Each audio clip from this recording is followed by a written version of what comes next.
Well, let's get started. I have a bit of a sore throat, so please bear with me uh, if my voice is very low. Um, I wanted to talk about this book, The Universe as Your Back, for a long time. And somehow this week I thought I'll conduct a poll. I was actually I'm currently reading this book, Power of One Thought by Sister P.K. Shivani. So this book I'm reading for the first time. So I thought I will finish this book and then do a review of it this week. But then for some reason I felt, let me do a poll. And I added this book, Universe as Your Back, and it looked like many people wanted to um, hear the summary of this book. So it's a nice coincidence. So this book, Universe as Your Back, it has a very similar um, feel to that of Big Magic, which we discussed in the very first week. Big Magic, of course, is written by an established author, so there is a lot of interesting wordplay. Very the message is conveyed very beautifully using the interplay of words.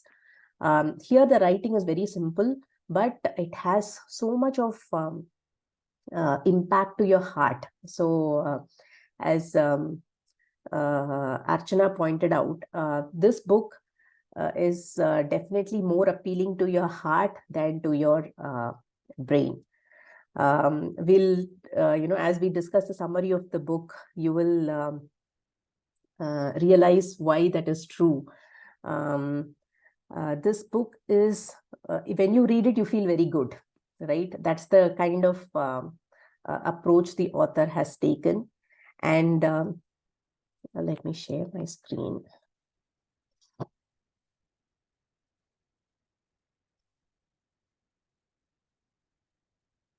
Okay, I first read this book on Kindle Unlimited, I think last year. It made such an impact that I went ahead and purchased the soft copy. Very similar journey to that of finding awareness. First you read it on Kindle, but I always feel if a book is really inspiring and something that I wish to reread it again, I would prefer to have a to have a hard copy with me. So the focus of the book, the tagline says, transform fear to faith. And I feel this message, transforming fear to faith, is very much needed in today's uncertain times. Many of us turn to the Supreme, to God, to give us support during times of uncertainty, right? So this book, she does use the word God in multiple places, but predominantly she uses the word the universe. Universe as in a supreme power, a higher power, a higher energy. So how do we connect to this higher energy whenever we get into this phase of being stuck in fear, being stuck in insecure moments? So that is what the core focus is all about. And I find that this book is, if you definitely requires an open mind. If we are logical minded, how do you connect to the universe? What is that energy? These are like things that we may not be able to measure or see, but it is more to do with our feeling, right? It's not about a scientific methodology to see whether there is a universal energy that actually exists or not. So instead of getting into these logical questions, if we have an open mind, I think this book offers a lot for us to connect and feel that peace. So especially for people who are controlling in nature, who would like to be in charge of the situation, right? Whatever is happening to them, to their family, to the society, if they want to be in control, or if they feel that, things are going out of control and they take stress, this book will really help them to, take some space between them and the situation and then reevaluate it. And this book, as I said, it's a very simple read. It's sort of like a meditative read, I would say, because in many places she writes certain meditative scripts. She also gives a lot of affirmations. And whenever you read those lines, you automatically feel that you want to keep your eyes closed and connect and be in tune with that particular message that is being shared. So it is a meditative read, and I find that it is perfect to read a few pages before you go to bed, or early morning as soon as you wake up, you could read. So it's a very light material, very easy to read, meditative, lot of exercises, activities that she has added along with her own personal experiences and stories as well.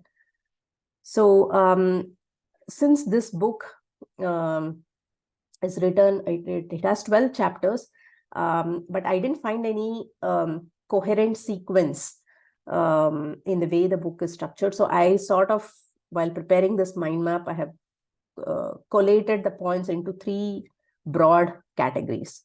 So first is the fundamental premise of why we need to have this faith that the universe has your back, right? So why is it even needed in the first place? How is it going to help us? So looking at that, the first thing that she says is that we resist being happy. By default, we choose fear. It is like, so she says, she takes 2 approaches. One is the path of fear, and the second is the path of love. And the path of fear is what we choose by default. Okay, so she says that fear is actually the root cause of all our problems. We feel disconnected from the supreme or from the universe because of fear. And we deliberately deny the love of the universe, and we choose the path of fear instead. So why does this happen? Because we think that we have all the power to feel safe, right? We think that we have the power to control everything that's happening around. So when we rely on our own power, it means that we are denying the presence of a higher power. So that is where she says that we are separating from love. So the path of fear, the path of love, and we get disconnected from this path of love because we tend to assume that we have all the power in the world to keep us safe. So this is an important point to keep in mind, and this is the reason why we always get into this fear trap. So she encourages throughout the book that we practice surrendering to this path of love, to the path of love that is supported by the universe. So when we practice the surrendering, what happens is that you will be guided to exactly what you need. So the universe will, when you surrender completely, the universe will make sure that your next steps, whatever comes in your way, be it an obstacle, be it a challenge, it is exactly what you need to face in order to move forward. So that belief will start to set. So, and this connection to the universe, this is like a hidden power which is available to every one of us. It's not like, to only to a few spiritually inclined people, this power is available. No, it is available to each and every one of us. And so think of this like as a power station, right? The universe, it is like a power station, and you just need to connect your socket to this power source, and you will be supplied with an abundant supply of love, trust, and faith, right? So this loving force of energy is available to you available to everyone at all times. Okay, so So this is like the basic premise. So where the energy is available to all of us, and we just need to connect whenever we need, right? So she says that why do we get into this mode of path of fear by default? Because many times we project our past experiences, past fears onto the present circumstances, and our projection becomes our perception. So many times, whatever stories we are projecting, oh, this might happen, this might, what if this happens? What if I get stuck in traffic? You have an important meeting and you tell yourself that, oh my God, if I get stuck in traffic again today, then I might miss this important meeting, right? So that fear stories that we keep projecting in our mind, and in the end, that's what happens. That's what becomes the reality. So she says that it is only a matter of a change in perception, right? So I found this particular statement very interesting. She says that we are not responsible for what our eyes are seeing. We are responsible for how we perceive what we are seeing. This is like a very powerful way to look at things, right? So how do we interpret an experience? How do we interpret a situation, right? That will determine the subsequent course of action. Many examples she has given where, you might face a certain situation, you might react in a certain way, and then subsequently that sort of takes over, that reaction takes over, and it spoils the rest of the day. So it is very important that we control what we project and what we perceive. And energy flows where your attention goes. This is like a very powerful statement which we always need to keep in mind, because we might, when we use social media or news, when we consume news unconsciously, we are giving our attention, right? So when we give our attention and we keep consuming more news which spreads negativity, fear, then what happens is that is the energy that we grab onto it. So it's very important that we ask ourselves this question: what is our view of the world today? Are we seeing more negativity, or are we seeing more positivity around, right? So this is something that we can question ourselves at the end of the day, to see whether we are noticing the negative things or the positive things. So then she moves on to talking about your presence. Presence is nothing but how well you are connected to this love of the universe, to the power source that I just spoke about. So when you focus on stories that are inspiring, that are positive, that will actually improve your energy of the day, and that will improve your presence. Presence in the sense, your vibe, the energy that you're sending out to the people around you. So when you're aligned with your presence, right, when you're connected to this power source, you will feel very safe, calm, confident, and you will accept whatever is happening around. And when you are having this sort of safe and calm space within yourself, people around you will also resonate with that energy. But when you are out of alignment, right, when you feel fearful, when you feel insecure, then what happens is that you will feel weak, tired. You might get triggered by simple things. You'll feel anxious or annoyed at whatever is happening around you. So when this is the sort of energy that you are sending out, then automatically people in your circle will feel disconnected from you. So think of this energy is like a connection, right? So when you are connected to this power source of love that is being sent from the universe, you exude a sense of calm, safety, and being in flow. And then people around you who have a connection with you, with your vibe, right, they also carry forward that energy with them. So it is like a ripple effect, right? So what is the sort of energy that we are absorbing, and that would determine what is the sort of energy that we are radiating. So the universe has multiple roles to play. Okay, so how do we perceive it? So first is considering universe as our classroom or as our teacher. And she says that we are all the learners, and the people whom we come across in our life, they are all our assignments. So at any possible time, we always ask the universe for guidance. Okay, so we connect to this power source and we say, I surrender to you. Provide me guidance for this particular situation, right? It is a sort of a very simple prayer that we offer. She then talks about this concept called as the holy instant. So the holy instant is nothing but you connect to this universe, the universal source, and you say, okay, I feel this, maybe I feel fearful about the situation. You surrender that fear to the universe, and you wait for the universe to show you a different perspective.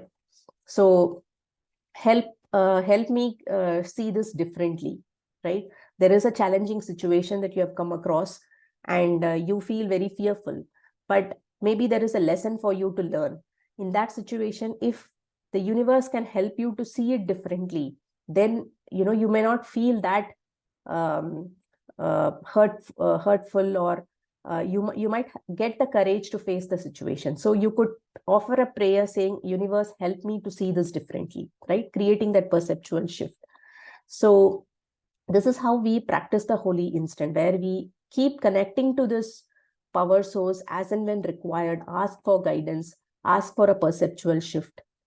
So it is so whenever we get into this zone of fear, right, it is not something to be judged, or it is not something to feel ashamed of. It's become very natural, right? So it is not about how well we avoid fear. It is about how quickly we come back, how quickly we return to this other path of love. So this is the miracle she talks about. And whenever we come across any challenges, think of it as an assignment, or assignment given by your teacher, which is the universe, right? Accept that you cannot avoid these assignments. And many times, this is something that I have noticed as well. If I try to avoid an assignment, it keeps coming back in different forms. It will continue to show up. We might have observed this, right? There might be certain events that would keep reoccurring in our life because we have not resolved it, or we have not faced it completely. So it keeps repeating multiple times. The second role is that the universe will always conspire to lead us towards solution of the highest good. Okay, so we need to be open enough to receive those solutions.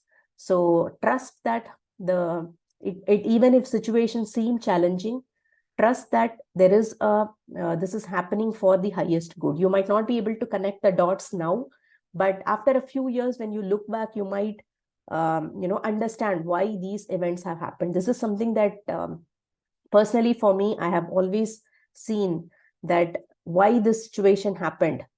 After a couple of years, I'll know why it happened. I'll be able to connect the dots. I have also noticed that if this challenging situation has not happened, then a subsequent challenge, right? To handle a subsequent challenge, this challenge was necessary. So these are all the lessons that we learn. These are the dots that we connect after a point of time. So always trust that the universe is leading us towards solutions of the highest good. The third is universe responds to the energy behind our beliefs. So it is more important that we reevaluate our beliefs. So whatever we put out, right, that is exactly what we will receive as well. So she talks about creating visions of the world that we want to see. So visualization exercises she has talked about, where she says, when you exactly write down what is the kind of world that you want to see for yourself, for your family, then when you create that vision, it opens the door to a collaboration with the energy of the universe. So now you are like in a conversation with the universe. So if we put out energy of creativity, openness, and of course the visions that you put out, it shouldn't be very selfish, like, I want to manifest more money for myself, or I want to build a bigger house. No, but if it is for the highest good, then the energy that you are putting out is like not egoistic in nature. So the universe will respond to the energy behind those visions that you create. And the fourth important point is that universe will never give you more than what you can handle, what you cannot handle. So if you find a challenge that has come your way, remember that you have that ability to face that challenge. So it will never give you more than what you cannot handle. And the fifth point is something very important. This is more in the context of healing. Like if you have faced a challenging situation in life and you want to heal or come out of it. But many times, either we don't have the courage to move forward, or we feel content to be a victim, right? We feel content to revisit the same stories repeatedly over and over again. So we are like, we are stuck, but we find some comfort in being stuck. So universe will do for you what you cannot do for yourself.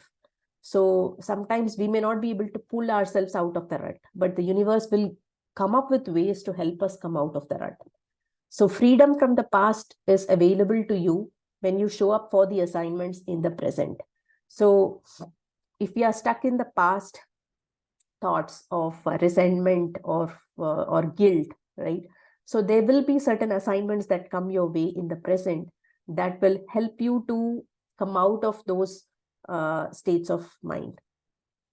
So these are the, I would say, the basic idea behind why, what is the option available to us if we are always stuck in this path of fear, and how would the universe help us? What are the contributing factors through which the universe pulls us out of this constant state of fear?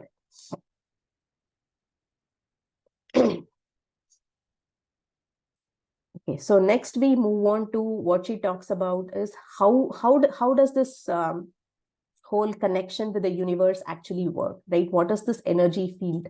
What are the vibes that we receive and vibes that we send out? So that is what she talks about in a few chapters. So first and foremost is your own energy, right? That is your greatest source of power. What is the sort of energy that you feel at this present moment, right? She says, when you vibrate a high vibe, loving energy, it is what you will also receive back from the people around you. But if you vibrate at a state of fear, or at a state of, say, disgust, or at a state of anger, then that is the sort of energy that will come back to you. So what you project is what you will receive as well.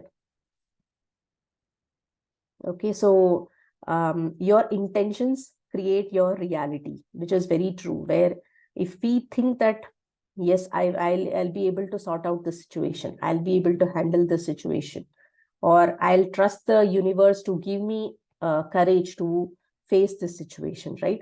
So then that is the sort of reality that you would create. But if we always hold on to this fearful state, then our fear keeps multiplying. So how do we connect to this source of power, right? So in the first part, I mentioned that this power is available to all of us. How can we connect to this power?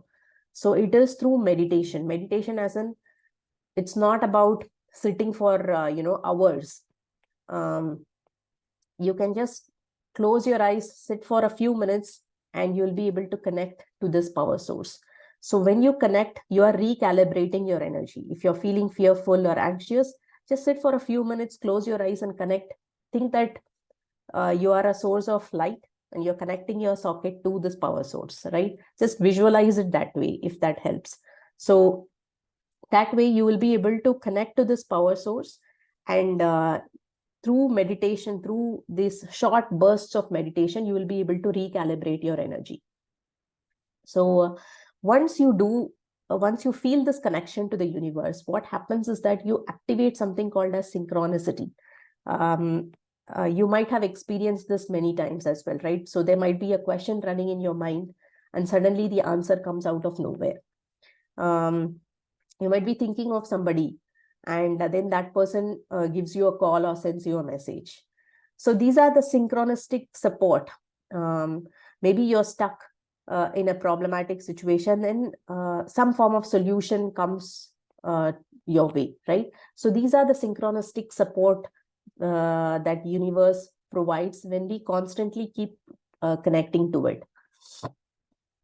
So in order to do this, in order to experience this, the energy that we put out, that is very important. So that is either polluting the planet or healing it. So this is very much relevant in today's times. And this is something that Sister B.K. Shivani also talks about, where there is this collective consciousness or the energy. So right now, due to various issues, the energy might be lowered. The frequency, people might be vibrating, the thoughts might be vibrating at a lower frequency. But even if, say, 10% of people regularly meditate, regularly connect to their spiritual practices, they'll be able to raise the frequency of the planet. So that is the collective consciousness. So you might have heard of group prayers, right? When all of us pray together pray together at the same time, that energy raises the frequency of the planet. So this is very important in today's times, where what is the vibe that we are putting out, right? That can help the planet to heal. Sorry. So the author talks about this thing called Maharishi effect, where a group of monks, they went to live in a place where there was a lot of crime activity happening. So they stayed in that locality, and they were meditating for a few days. And what happened was that over a period of 3 months, the crime rate in that locality had come down. So this is what has been researched and proven. And this is called as the Maharishi effect, where the power of the meditative, joyful energy, it shifts the energy of the collective consciousness, where the alpha brain waves, when we meditate, we get into the state of alpha waves, right? So that effect sort of percolates to everybody else. So when you meditate, you're not only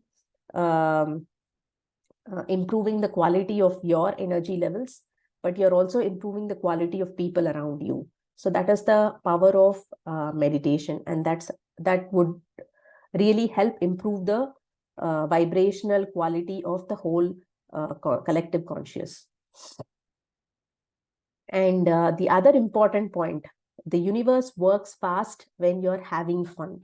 So when we talk about these spiritual concepts, we get into a very serious mode, right? We think that we are like sages, or we think that it requires some sort of seriousness to it, right? But what what Gabrielle says is that have fun in the process, be joyful, be cheerful.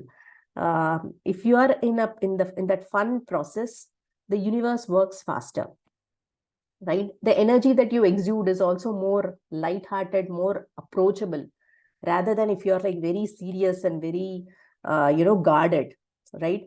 This is something that you might have seen around many spiritual people who are spiritually inclined. They sort of develop this barrier between them. You don't see that fun nature in them anymore. So having fun is very important. The other factor is that we spoke about surrendering and the importance of the beliefs that we have, importance of the words that we speak, right? The words that we speak can either help us to receive the support of the universe, or it can block the support of the universe. So many times we block the support unknowingly when we try to control the outcome. So you sort of become so fixated that this has to happen by so and so time. So though you might have trust in the universe, you might have said a prayer, you might have connected to the universe and say, hey, I want this to be manifested. But then you start putting pressure on yourself, saying that this has to happen within this time, or you start comparing with others and say that, why it's not, why I'm not able to get to this goal yet, while I see other people are achieving it. So this need to control the outcome. So when we have this need, it means that we don't fully trust the universe. We are also blocking the support by having this obsessive need to control the outcome. And the other point that she talks about is that during this process, you might come across certain obstacles. You might have surrendered to the universe. You might have asked for guidance, but the universe might have responded with a sudden obstacle. But she says these obstacles are detours in the right direction. Okay, so believe that there is a deeper meaning to it. Believe that there is some sort of personal growth behind that obstacle. So think of it as an opportunity for spiritual growth. And when you have this change in perception, when you accept this obstacle and not resist it so much, then you will know, like, as I mentioned, that you will be able to sail through that phase. And after a few years, you will be able to connect the dots and figure out and understand why a certain obstacle came your way. Okay, so we spoke about why it is important to let go of obsession with outcomes. And this is something that we always do, right? We always tell ourselves that this has to turn out this way. This should happen. I should lose 10 kgs by December. I should, do something, right? This should comes our way almost every single day, right? I should stop judging people. I should, be kind to others. I should do this. I should do that, right? So this energy behind this should mentality, right? This should gives the vibe of controlling or manipulating in nature. So when we keep saying shoulds more and more, it again disconnects us from the universal guidance. So do introspect and figure out what are those areas in your life where you use a lot of shoulds, right? And as you introspect further, you will be able to understand how it is blocking your energy, how you're putting undue pressure on yourself, right? So even this should is also something, it is a means of controlling, right? So when you say I should do this, you're trying to control the outcome. You're trying to control control the process by which you reach the outcome. So all these are our inherent need to control our behaviors, control other people's behaviors. They should do this, they should not do that, right? So this is this need to control, which we need to release. This is something that for me, over the last few years, I found that this is the factor that was blocking my energy. And I feel as I just, let go of certain shoulds in my life, I felt a lot more at peace. So release your need to control. Very hard to do in today's times, but very much needed as well. And surrender your obstacles. Whenever you come across an obstacle, just surrender to it and just have a conversation with the universe. Yes, this obstacle has come my way. I'm surrendering it to you. And I'm open to seeing what is your plan, right? So having this friendly conversation will help you to understand and face the obstacle without taking too much of pressure on yourself. Okay, so now that we understood how to tap into this vibe, how to tap into this universal energy, and how do we cultivate a practice of meditation that will help us to recalibrate our energy as and when needed, how to face obstacles that come our way. We will move on to talking about what are the sort of outcomes that we would experience when we connect to this source of energy, right? So I will stop recording now and we will reconnect at 7:43.